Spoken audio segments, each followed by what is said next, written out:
Risings, Cosmic Mind UV is you already know is where you need to be. Hope all is well. Hope all is well. Royal Risings, Namaste, Shade, all that great stuff. Like I say, hope all is well, man.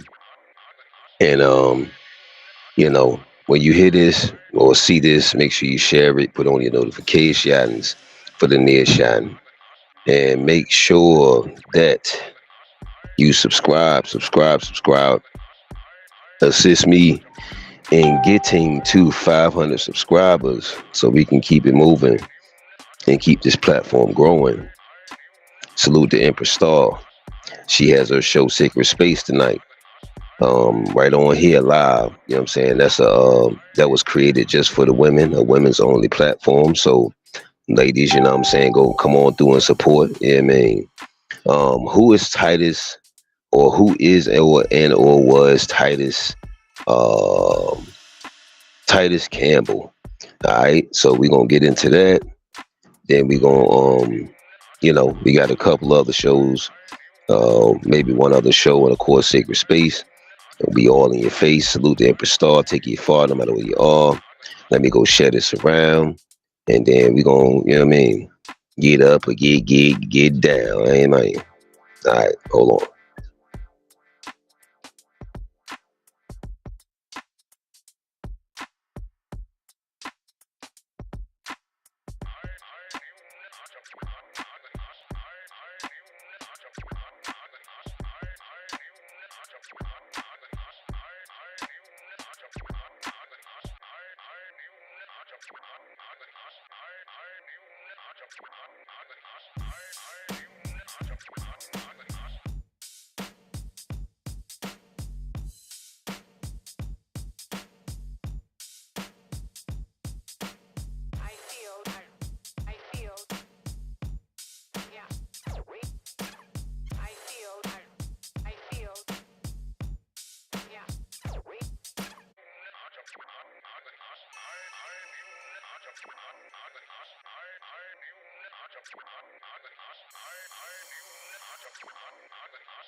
No doubt, no doubt, no doubt, no doubt. Cosmic Mind UV is where they need to be, is where you need to be.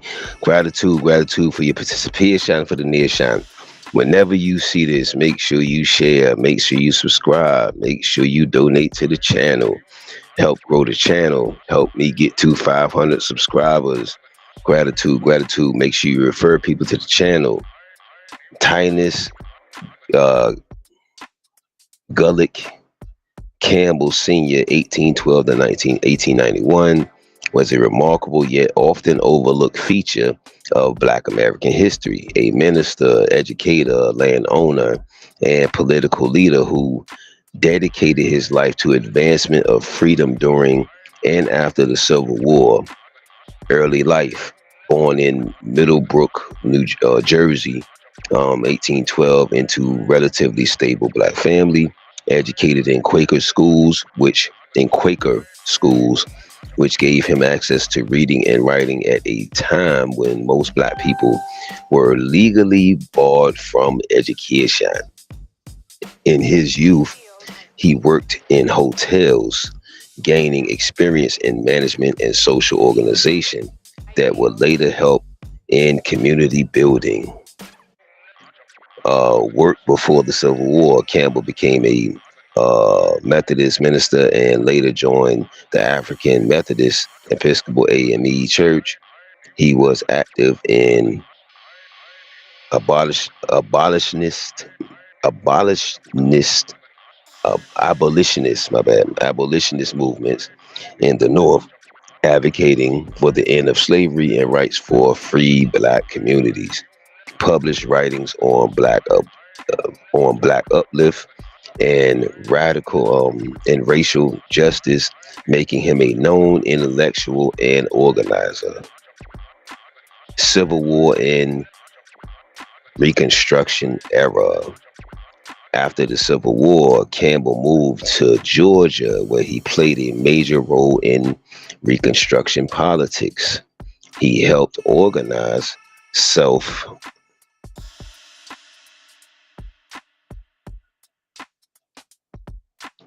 We got the comments coming in. Peace and abundance, gratitude, gratitude, gratitude. Gratitude, gratitude, gratitude. No doubt. You gotta do your research, G. It's multiple, you know what I mean? Multiple us everywhere. Gratitude. Make sure you share this out. Make sure you subscribe. Make sure you support. Make sure you donate. Please do 2 out of the 3. Make sure you refer people to the channel. By the way, if you would like to do a collaboration live or live stream, if you would like to do a fundraiser live stream, if you would like to do collaboratory live streams, so we can help build each other's platform up. Let's get it. Let's get it. Let's get it. We got mad topics to talk about. There's mad shit going on all at once. You know what I mean? All right, let's get it. Civil War and Reconstruction era. Again, tonight, Sacred Space.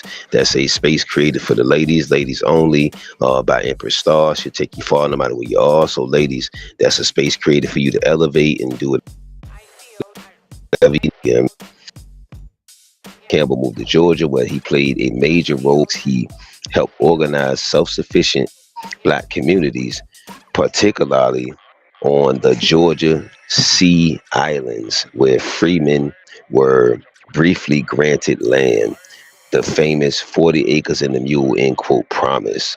Campbell set up schools, courts, and local governments led by black people, essentially creating anonymous black-run societies. See, this is what we need to do now. We got to extract, we got to get away from them, we got to protect what we're working on and cultivating. He was elected as a Republican state senator in Georgia, 1868, 1871, becoming one of the most prominent black politicians on Reconstruction. Struggles and retaliation. His work faced heavy backlash from white supremacists, of course, and ex-Confederates. He was targeted by the Ku Klux Klan, of course, harassed and eventually imprisoned, of course. Sounds familiar, doesn't it? Sound like the same playbook to me, you know what I mean? On false charges. Yeah, it sounds crazy familiar, doesn't it? Meant to break his political influence. Just like they're doing Ibrahim Traore in Burkina Faso. Yeah, man, I'm trying to tell you, man. Them smear campaigns be something else, ain't it, man? Despite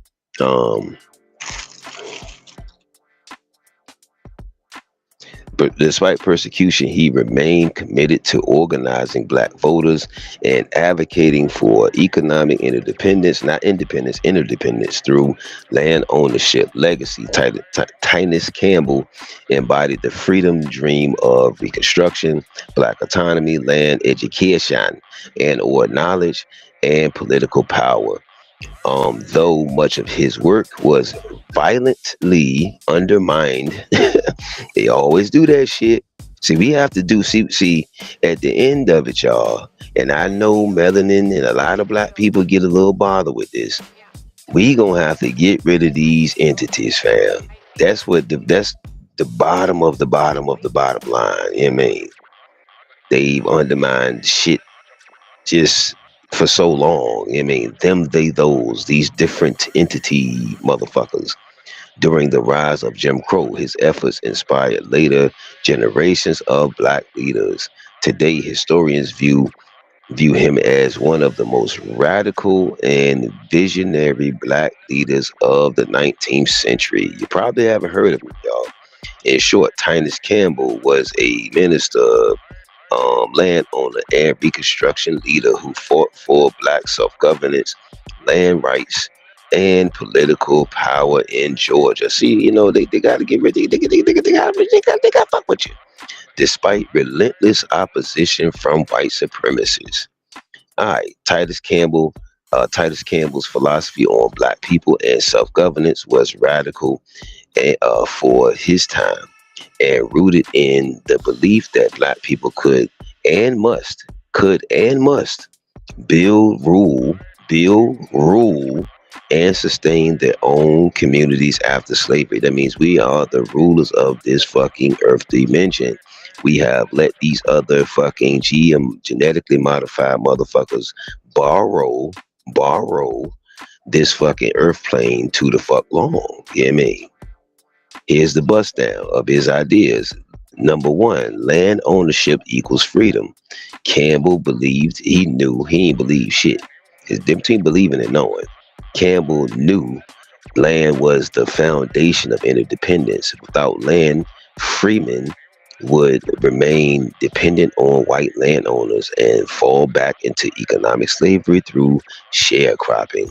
He acquired land on Georgia's Sea Islands and distribute it among freed families, organizing farming cooperatives so they could feed and support themselves.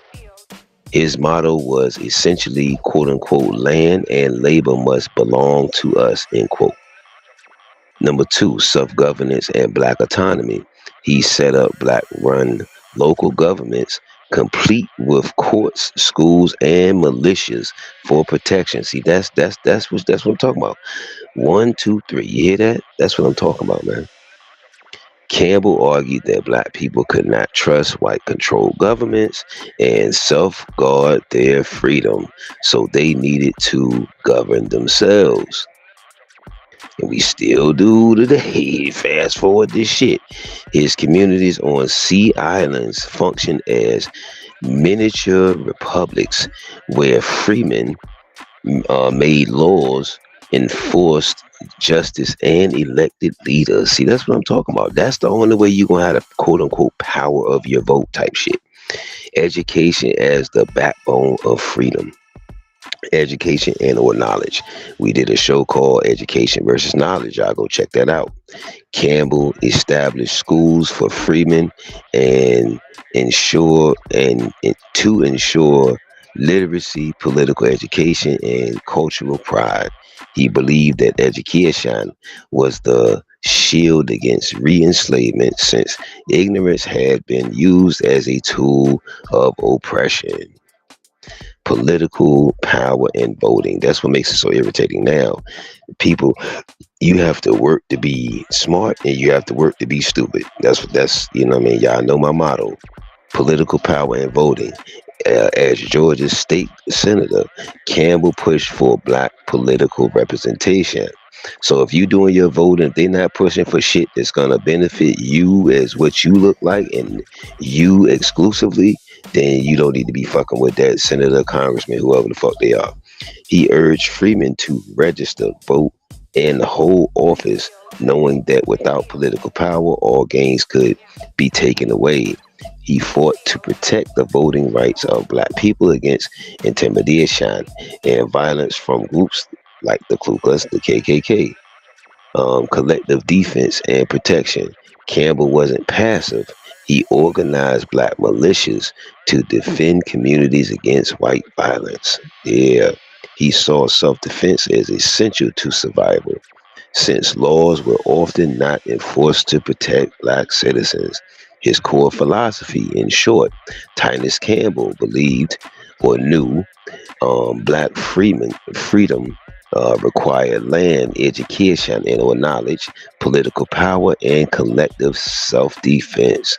True equality could only come if black people build their own institutions. You know what I mean?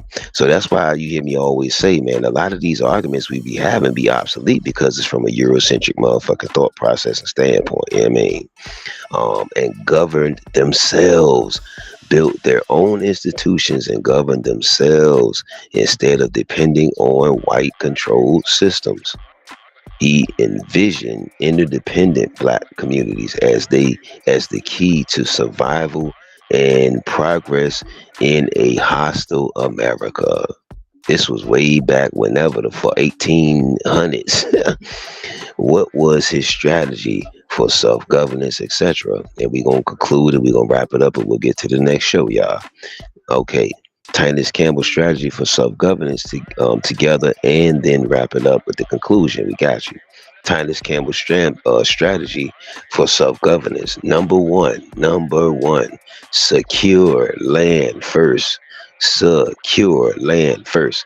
I was just in the chat the other day. I'm looking forward to talking about some land and some deeper topics than just the regular small talk surface crap. You know what I mean?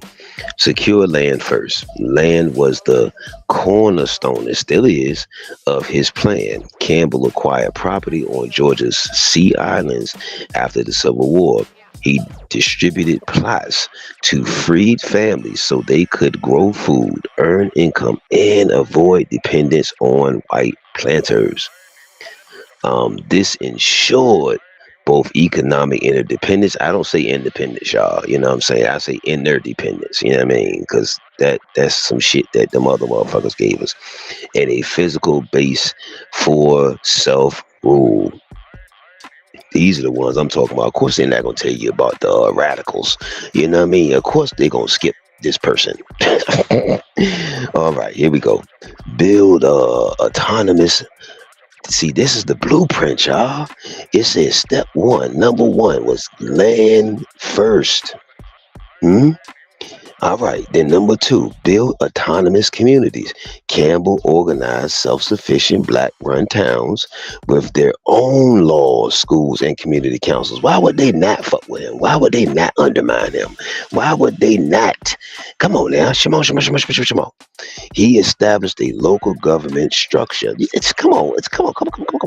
Elected officials. Come on now. Community judges and even militias to maintain order and protect. You know goddamn well they got to get rid of that. They got to get rid of that immediately. What they say expeditiously, they got to get rid of that. His goals was to create miniature republics, proving black people.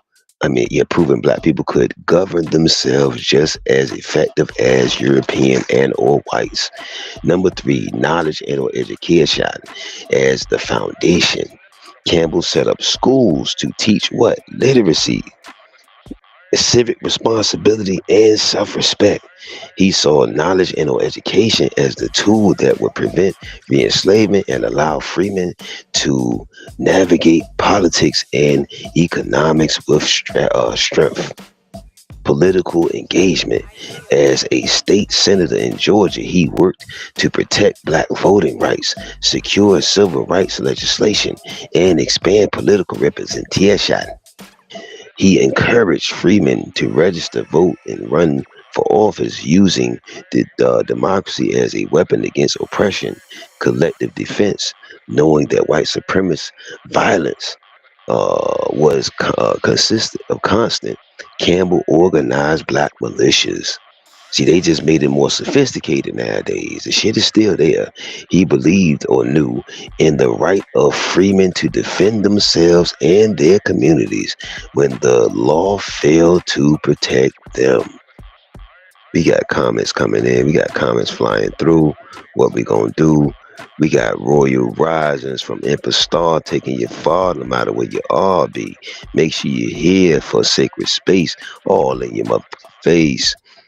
And also, oh man, Empress Star said, make sure you don't forget to like, share, subscribe, and donate, y'all. Let's donate. Let's circulate these dollars, man. Let's do these group economics like we supposed to be doing. We got to be intentional on circulating the dollars amongst each other. Conclusion, we're going to do shows about all that coming up. All of that coming up. I got a show on investment groups versus susus. That's going to be excellent. Conclusion overview. Tunis Campbell's philosophy and strategy for black self-governance was bold, visionary, and practical.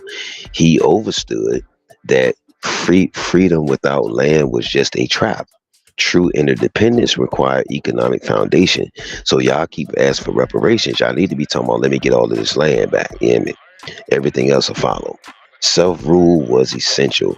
Black people needed to build and control their own institutions, from schools to courts to militias.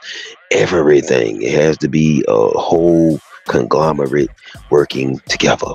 Education and or knowledge and political power were the twin engines of liberation, ensuring freemen could resist exploitation and shape their own futures. Collective unity and defense were necessary because the fight for freedom would be met with violent resistance. In summary, Campbell's strategy combined land, autonomy, education and or knowledge, political organization, and defense into a blueprint for black survival and progress.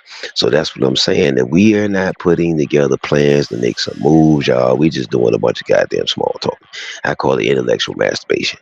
Pause the homo fellas. He showed that black self-governance was not only possible, however, necessary for true liberation, even through white backlash, cut short much of his work. All right.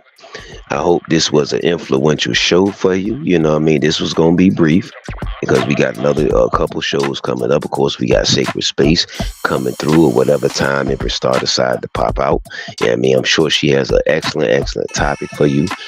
This week on Wednesday, we got Who You With Wednesdays coming through here live. This Wednesday, I'm the co-host of that. And yeah. Make sure you share this out, man. Make sure the youth know about Tunis Campbell. You know what I'm saying? All his contributions. And if he was a minister or whatever have you, if your minister or your pastor ain't helping you be autonomous and get some land and organize and defend yourself and da da da da da, then you getting pimped. You getting pimped. You getting pimped. You getting pimped.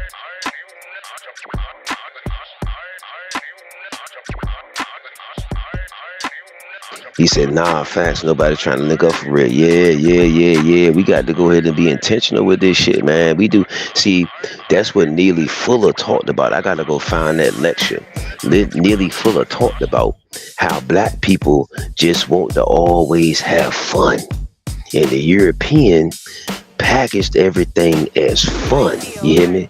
So now, black people, all they want to do is have fun. You know what I mean? If it's not fun, then they not gonna fuck with it all the way through. You know what I mean? If it's not sprinkled with indoctrination. So salute to the chat that I was in. Let me see the name of it real quick so I can go ahead and shout them out real quick. Because we got to go ahead and make moves, man. We got to get on the WhatsApp, man, and go ahead and build in silence, man, behind the scenes and get off of showing that, okay, Godcast of Right Knowledge. Salute the Godcast of Right Knowledge, the chat. Salute to all the members. But we got to step it up, y'all. We got to grow that. We got to grow that chat and that community, fam, so we can go ahead and we need to move the WhatsApp, and we got to move this shit in silence, man. And we got to get some shit done, you hear me? And get beyond the surface level, get beyond talking about the indoctrinated shit, you hear me? I must have been, no doubt. Gratitude for the participation, for the nation. Make sure you donate to the channel, y'all. Make sure you share. Make sure you subscribe. And guess what? Cozmik MindZ.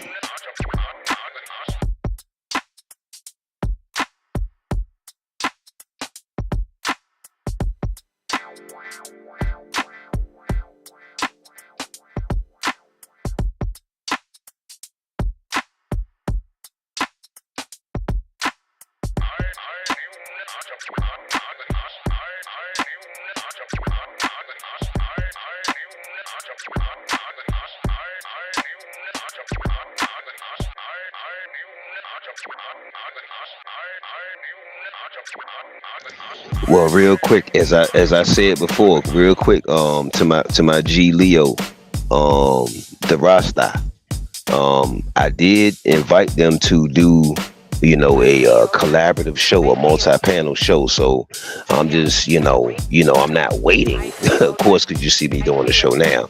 But the invitation is open, man. You know what I'm saying? Where we can just, like I said, instantaneously help grow each other's platforms and get whatever stuff organized, and we can start getting this shit moving. Because playtime been over. It's just that we've been assimilated to be um people we don't take seriously. We don't take ourselves seriously. We don't do shit to the last split of a moment. You know what I mean? So peace and abundance, y'all, and Cosmic Mind UV. We got another show coming up.